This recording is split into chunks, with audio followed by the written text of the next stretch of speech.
Good afternoon. I am SK SOOD, retired Additional DG, BSF. Today I will be telling you about the Central Armed Police Forces. Actually speaking, these are the acts and rules of these forces state that these are armed forces. However, of late, the terminology Central Armed Police Forces is being it is being in fact used by the MHA. Uh, Although the acts and rules of these forces state that these are armed forces. Police being a state subject, center cannot raise police, hence these were termed as armed forces. But somehow somebody intervened to say that since these forces wear khaki and they assist police forces of the states, hence they should be called Central Armed Police Forces. There are five Central Armed Police Forces of the country which guards borders with Bangladesh and Pakistan, CRPF, which is the Internal Security Force, ITBP, which guards the borders with China along the Tibetan borders, and SSB, Sashastra Seema Bal, which guards the borders along Nepal and Bhutan. Besides this, there is another armed force, that is Assam Rifles, but this is controlled by the Ministry of Defense, and it is guarding the Indo-Myanmar borders in Mizoram and Arunachal. Besides this, there is another armed force of the Union by the name Central Industrial Security Force, which is responsible to secure our industrial installations and official installations. The charter of CSF has recently been uh, enhanced to include guarding of private properties and private citizens also. Starting with BSF, it was raised in 1965 on 1st December 1965. So yesterday we had our 58th raising day. That is the BSF completed 57 years of its service to the nation in these since 1965. This was raised after the Kutch incursion in April 65, after the all-out war with Pakistan in 1965 August, wherein it was found that the state armed police forces, which were till then guarding the borders with Pakistan, were not well equipped to face even the minor eventuality, even the minor skirmishes. Therefore, a committee set up under the then Home Secretary, assisted by the Army Chief and Mr. KF Rustamji, who was later the first DG of BSF, decided and recommended to uh, create a new organization exclusively to guard the borders with Pakistan, both on the eastern flanks and on the western flanks. So this is how the BSF came into being in 1965. The organizational structure of the Border Security Force, it was recommended then, and it is also even now prevailing, is on the setup of an infantry battalion. Therefore, the BSF battalion consists of all infantry battalions uh, because of its role during the eventuality of war. It has to work in close coordination with the army. In fact, the BSF forces deployed on the borders will come under operational control of Indian Army during the eventuality of war. Uh, Along Bangladesh borders also, after 1971, when the Bangladesh was created, BSF continues to guard the Bangladesh borders.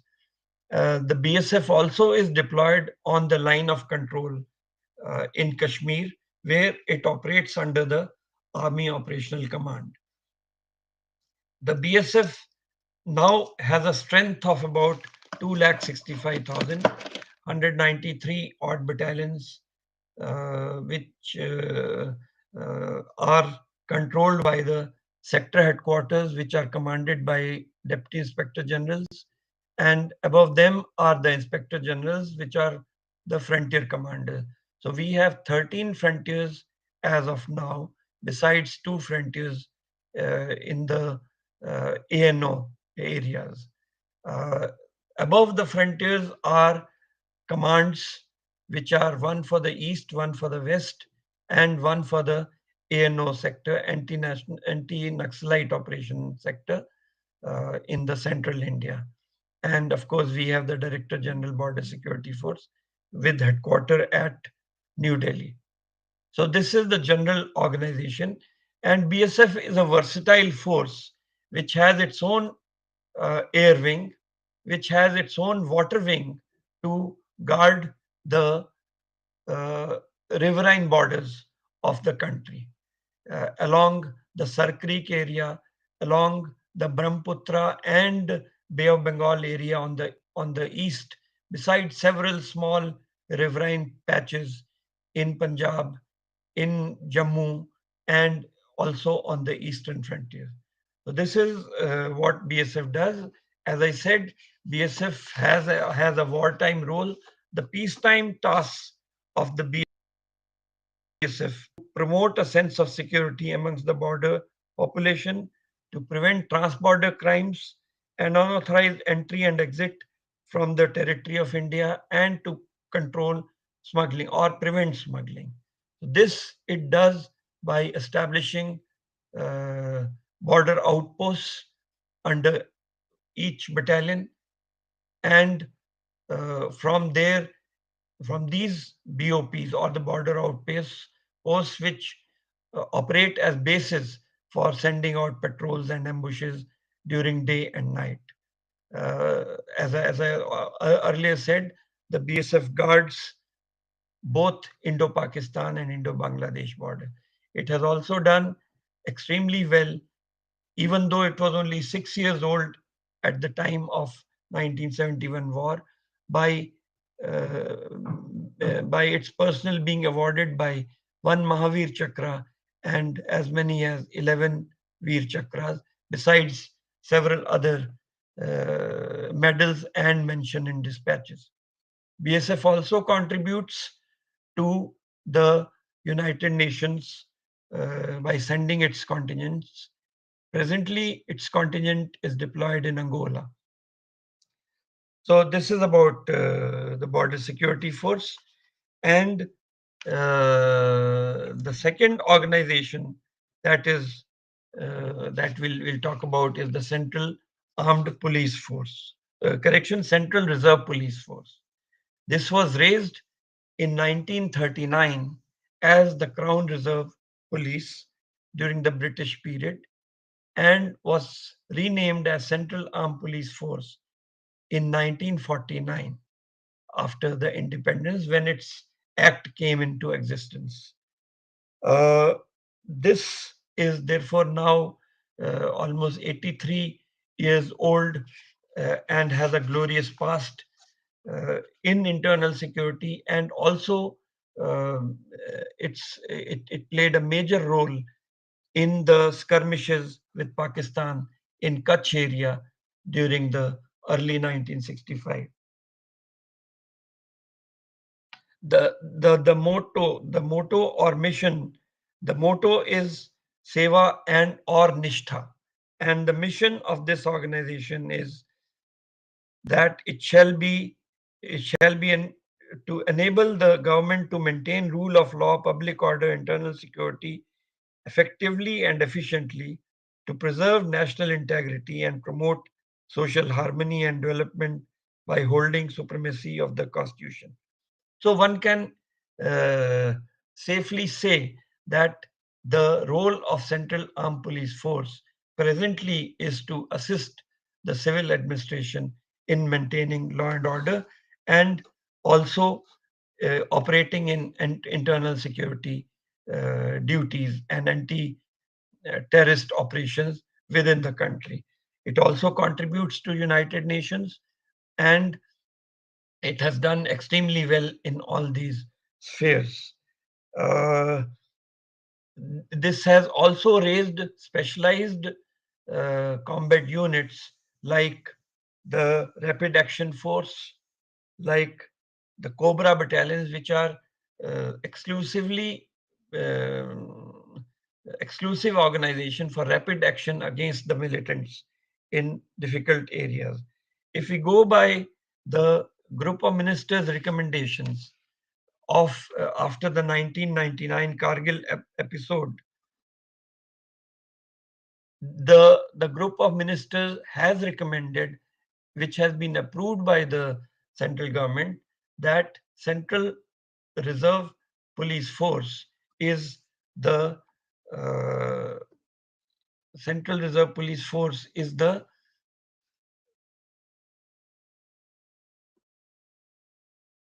just a minute, I'll change the slides.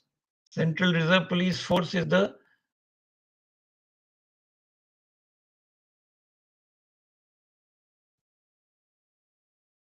please change the slides. I'm unable to do it. Anyway, so Central Reserve Police Force is the nominated internal security force of the country.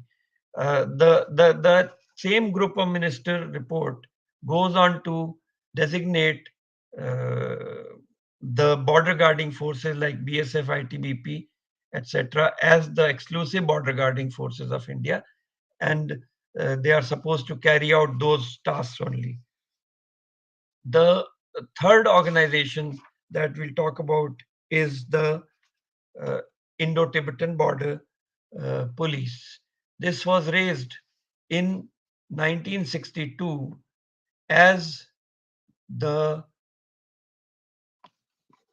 as ITBP, but prior to that, it had there was an organization which was supposed to give protection to the trading points along the Indo-China borders. The same organization was converted into ITBP after the 1962 war. Uh, this initially only 4 battalions, as was BSF, which had only beginning with only 25 battalions. This force had only 4 battalions, later on expanded during the mid 80s when militancy was prevalent in Punjab and Kashmir. Several battalions to guard the nationalized banks were also raised, which have now been converted again into operational battalions. So, this is the force which guards Indo-Tibetan borders. And in 1992, after raising in 1962, the ITBP Act was passed by Parliament in 1992, almost 30 years after its raising. The aim of the or the mission of ITBP, as listed in the Act, is to ensure the security of borders of India and for matters connected therewith, which is the same as that of the border security force. So they have the similar role. Uh, and the interpretation of matters connected with is that these forces, besides guarding the borders, can also be utilized for other duties, including the internal security duties, including election duties, and also for foreign assignments with United Nations and any other organization. The motto of this organization is Shaurya, Dridhta, or Karmanishtha. Translated into English, it is valor, determination, and devotion to duty. The ITBP has uh, almost 60 battalions now, with 4 specialized battalions, which look after exclusively after the supply and water transport, and they have 17 training establishments, small training establishments, because they are deployed on very high altitude areas. So they require special training to go there and acclimatize themselves, and therefore these uh, uh, as many as 17 training establishments have been raised in the ITBP. Uh, it has the responsibility to guard 3,488 kilometers of Indo-Tibetan borders, and it operates in very difficult terrain. This organization, although deployed alongside Indian Army on these areas, is not under Army operational control. Uh, there is a lot of discussion going on these days in strategic circles whether the ITBP should be brought under the Army operational control or otherwise. But the point is that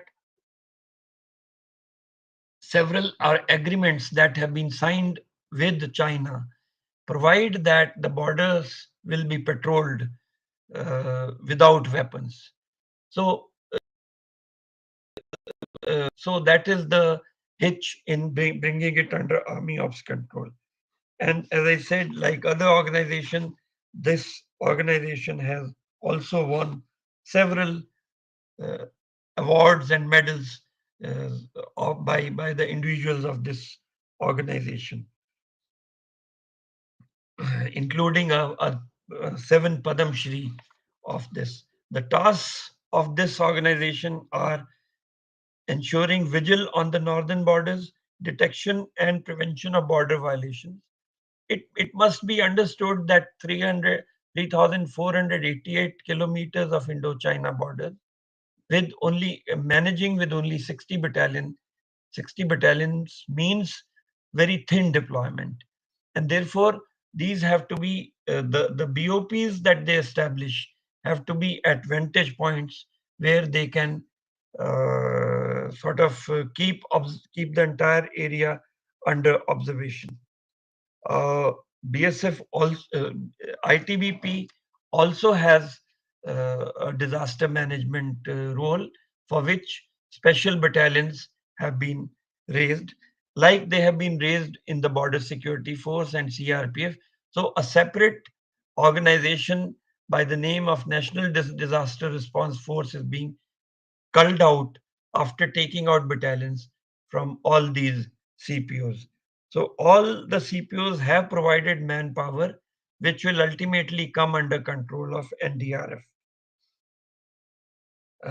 As I said, it is not under Army Ops control as of now during peace times, but during wartime, this organization will also come under Army Ops control. Uh, their equipment is similar to force. So each unit is authorized with infantry weapons, including medium machine guns and 81 millimeters mortars. In BSF, there is a separate artillery wing which has 121 artillery guns. And as I had earlier said, the BSF also has an air wing and a water wing. The ITBP doesn't have that. ITBP only has infantry weapons, including MMGs and mortars, in their organization. Uh, the Unlike BSF, they have specialized supply battalions and motor transport battalions. In BSF, these are integrated within these organizations. Uh, they are also similarly divided into frontiers and sectors and units as in BSF. Central Industrial Security Force, as I said, is another armed police force which guards the infrastructure, industrial infrastructure, important places, and important office complexes. Recently, it has been the role, as I said, had earlier said, has been enhanced to include uh, guarding of private persons, The first private installation to be guarded, to be assigned to CSF for being guarded was the Infosys establishments and certain oil fields in Gujarat. The CSF mission is to realize the organization's vision in a cost-effective manner through optimal utilization of resources, constantly upgrading skills and developing core competencies, adopting state-of-art technologies, and providing holistic security solutions. So they are, since they are into security, so more and more security-related equipment is being acquired by them, and their troops are uh, quite highly technically trained. Uh, this was established in 1969. Initially, as they used to call it Karkhana Force, it wasn't an armed force, but later on its role was expanded and they were converted into an armed force, and weapons were issued. After the 99 hijacking, the role of guarding the airports was also assigned to them to ensure that there is uh, no untoward incident takes place with the aircraft taking off from Indian territory. The 99 hijacking had taken place from Nepalese airport. So that is why the role was expanded. Now, certain uh, activities considered non-essential have been taken away from CASF on many airports, and these have been assigned to private organization. This probably is a cost-cutting measure by the government and to diversify the role of the CSF. The CSF also has a firefighting wing and disaster response management wing. In fact, CSF has a elaborate firefighting wing, and one of its important role while guarding the establishments will be to control any fire incident happening on those establishments. Uh, the CSF claims to be the only organization which is cost free, which doesn't cost the government anything because their salaries are debited to the organization they are guarding. So this is how it becomes totally cost free to the government. Now, the other organization that I had spoken about was SSB, which was raised subsequent to the 1999 uh, Kargil episode. The group of minister had had also said one border, one force. So they said BSF remains for Bangladesh and Pakistan, ITBP remains for Indo-Tibetan borders, and Assam Rifles was assigned Myanmar. Still then, Assam Rifles was a internal security force, but now it has a dual role. And they raised SSB, which was earlier also called SSB, Special Service Bureau. They converted it into an armed force, and it became Sashastra Seema Bal. The task assigned was to guard the Indo-Nepal and Indo-Bhutan borders, which are open borders, which have totally different challenges from the highly militarized borders of along Pakistan and Bangladesh, and also along ITBP. So they have a totally different of orientation. The total strength of these organizations is almost 1 million. So, which is only slightly less than the total strength of armed forces, or rather the defense forces, Army, Air Force, and Navy. Uh, Coming back to the career prospects in these organizations, the entry level at the officers level is assistant commandant. There are three entry levels: constables, the sub inspectors direct entry, and also, of course, through promotion, and assistant commandant. 50% of these assistant commandants are taken from open market, and the remaining 50% are taken uh, on promotion and local departmental examination, for which the serving sub inspectors are eligible after 4 years of service and a good service record. So this is how the entry is done, for which the CAPF examination uh, uh, for 23 has already been announced, and I'm sure you must be preparing well for it. Uh, Now, the career prospects in these organizations, the rank structure is assistant commandant, deputy commandant, which is called commandant selection grade in CSF, and full commandant, and thereafter DIG, IG, and additional DG. So far, the posts up to additional DG are available for organizations, namely BSF, CRPF, and ITBP. In SSB and CSF, so far, the additional DG appointment has not been opened for the cadre officers. These people come on deputation from IPS. Up to commandant level, all posts are occupied by the officers of the cadre.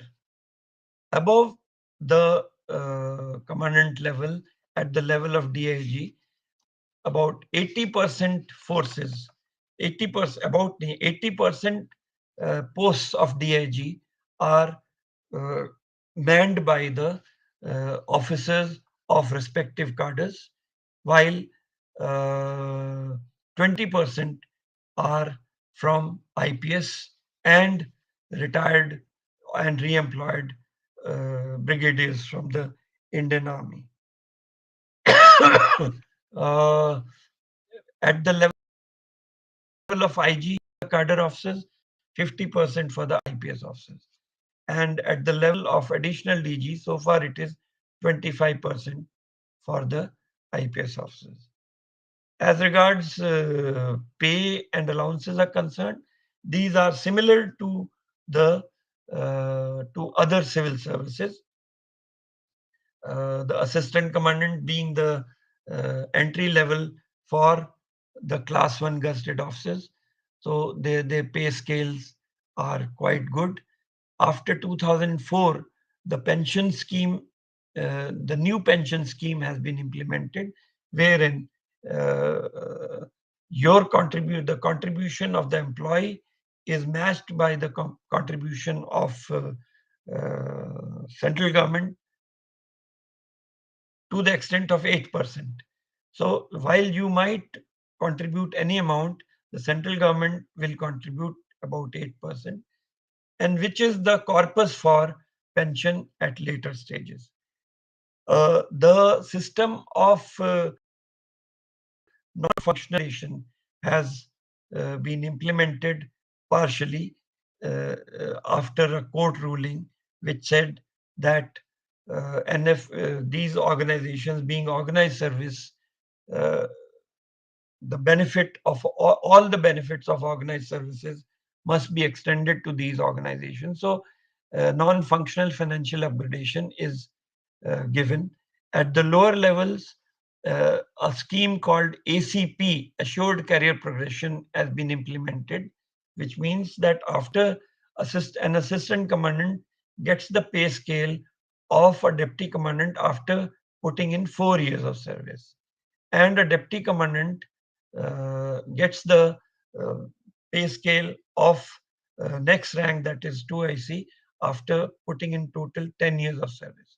So an officer, not assistant commandant, an officer who has put in 4 years of service will be entitled to the next higher level, and an officer with total of 10 years of service will be eligible for the second upgradation. NFFU so far with partial implementation has been implemented only from the level of DIG upwards. However, efforts are on and there are several litigations pending in various courts for for extending the full benefit of NFFU, which will mean that if you are, say, joining in 2023, you will be equated with the IAS officer of 2025. And as soon as he becomes joint secretary, you will also be given the pay scale of joint secretary. So, a joint secretary in IAS becomes he becomes a joint secretary after 18 years of service. You will get that pay scale after 20 years of service. So, and then every officer joining these organizations will retire uh, in case he completes 30 years of service, will retire in the pay scale of additional DG, that is additional secretary. So this is what is the career progression. Uh, and I'm sure you are aware of the uh, testing procedure. I need not elaborate on that. Uh, there are several benefits. Uh, uh, um, Handsome ration money allowance is given to the officers, to all ranks, in fact, up to the level of commandant in these organizations. HRA is given according to the place of posting, and in organizations where the personnel have to perforce leave their families behind at their past place of posting or uh, at their hometown, even they are entitled to HRA of the place where they are presently posted. Then there are hard area allowances, special duty allowances for the Northeast. Medical facilities are available. This is CGHS is now being converted slowly to Ayush. So this is the new addition, and insurances are applicable. Leave travel facilities are given. One and half leave travel ticket from the to the hometown is means one full and one one-way ticket is given, and a uniform allowance is given to all ranks every year. Uh, and as I earlier said, a new pension scheme has been made applicable to these services with effect from 1st of January 2004. Now, I find uh, some questions here. There's a question about medical facilities for CAPSF. Now, medical, as far as we have a separate medical wing, each of these organizations who, up to the level of commandant, keeps serving in their own organization. Beyond the level of commandant, that is at DIG and above, there is a central cadre, and uh, it then becomes a pool, and therefore those hospitals can be used by any member of the organization, member of any organization. Those central medical hospitals can be used. We are also establishing the CPMF, also establishing a referral hospital in Noida, which will and also a medical college somewhere close to the Chhatarpur area in Delhi, which will be another big facility. Accommodation, as I said, you are entitled to HRA if you don't get accommodation, but for officers, generally 100% accommodation is made available in the respective battalion areas. Uh, there are exceptions because a lot of uh, expansion of these forces has taken place in recent times, and therefore there's a lot of pressure Uh, the as far as the question of difference in the medical of CAPF and BSF and NDA, I think generally the medical standards are similar. Uh, uh, the color vision, the uh, vision 6 by 9, and other medical standards are almost the same. Rather, they are the same in all other organizations. Uh, Somebody tells me that CSF में ADG cadre officer है. I'm not too sure. It If it is there available there, then it must have been a very recent development. This is Sudhanshu Dubey who says that uh, is Mr. Jagbir Singh is a cadre officer. So it must have happened. Uh, I'm not up to date on that. But BSF, CRPF, and ITBP have their own cadre officers as additional DGs. SSB doesn't have it so far. I would be happy to take questions. You can please put them on the in the chat box.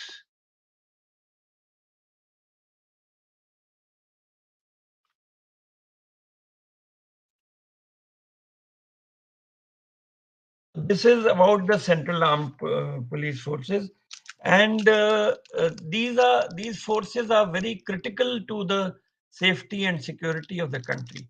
These are very versatile forces, trained in all aspects of uh, securing the borders as well as assisting the uh, civil administration in performing the role of controlling law and order.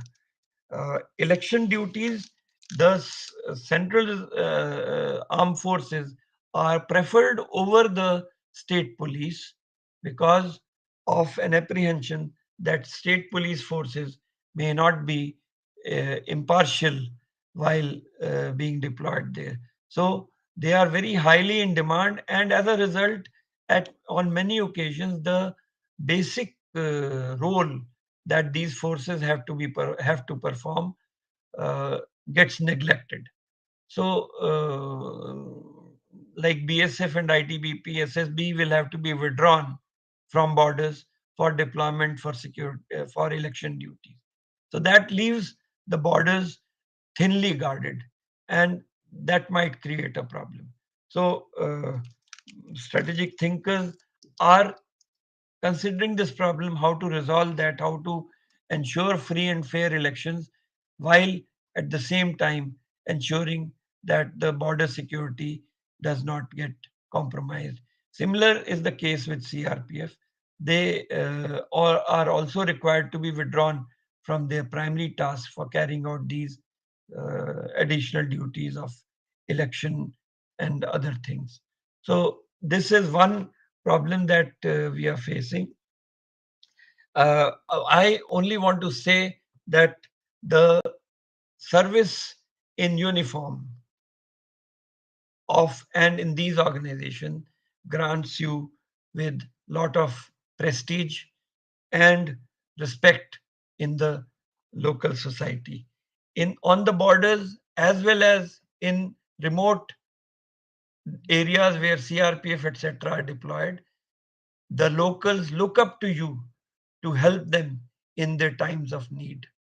And if you help them out, there's a lot of respect, and therefore there's a goodwill, and that goodwill helps in creating a better environment for rule of law and better integration of those population into the mainstream. Though whosoever is alienated from the state, they get better assimilation. They get better assimilated in the mainstream. So this is what I wish to say. Those of you who are willing to join, work hard. This is one area where the employment in the central government is still open. In all other areas, in all other administrative areas, the employment is reducing. The job opportunities are reducing. But security remains an important matter, and you will keep having opportunities for getting a proper job, which gives you prestige within and outside your organization. In a unit, I have worked in BSF for 38 years. In a unit, it is home away from home. You have families, your all users are looked after by the senior ones and uh, their ladies, and it is a home away from home. You will not miss your home. A question that I'm finding is that is there any uh, scope to join special forces after becoming assistant commandant in BSF? Yes, you can firstly go out on deputation to organizations like SPG, NSG, NDRF. These are forces which are totally deputation forces. You can go there. You can also go out on deputation to various uh, central enterprises where you can be employed as vigilance officer, and and you can also go to state police organization in special capacity for for carrying out specialized tasks. There are deputations to intelligence bureau, CBI, and NIA is depending heavily on contribution by of officers by the CPMF, NIA, Narcotics Control Bureau. There are a lot of scope for going out to these organizations. I have come to the end of my talk on introduction. This is a brief introduction. If you have any questions, you can perhaps share them with the Unacademy. I will try to answer all those questions uh, during the next sessions, or maybe whenever the opportunity is made available to me. Thank you very much.